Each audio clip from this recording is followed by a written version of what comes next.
take a look at this reed plate. Okay. And I've taken that first reed and it's kind of bent around. Feel free to put your fingernail under there and move that reed around. That reed right there is the one blow on an A harmonica. That vibrates 220 times in 1 second. Right. The 4 blow is 440, the 7 blow is 880, and then 1720, I guess if my math is right, for the 10 blow. So imagine that thing vibrating 1720 times per second. So where will a reed break if it breaks?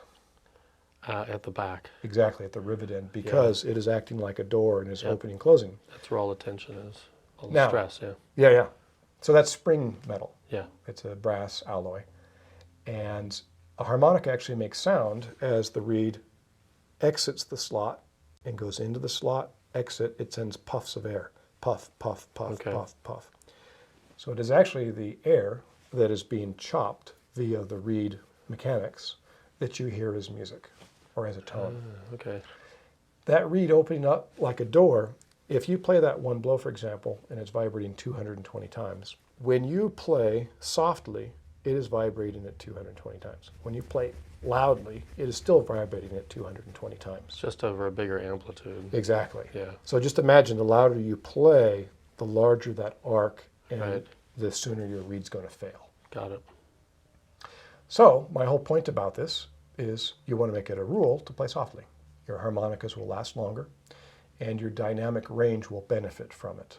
Most players who play loudly tend to be harmonica players who tend to play with other musicians probably a little bit too soon, and they're playing an amplifier that's probably a little bit too small because the band's pretty loud, and they're playing loudly just to be able to hear themselves. Well, they're destroying harmonicas. Or my student Ed, you're out there.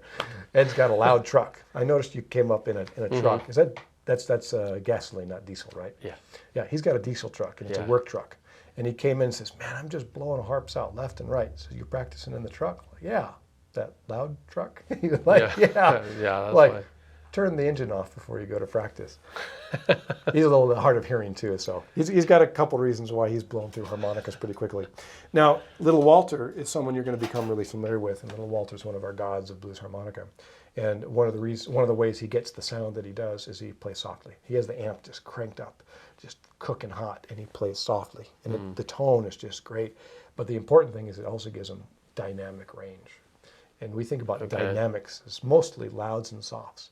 And that's how we add emotion to our music. Right, okay.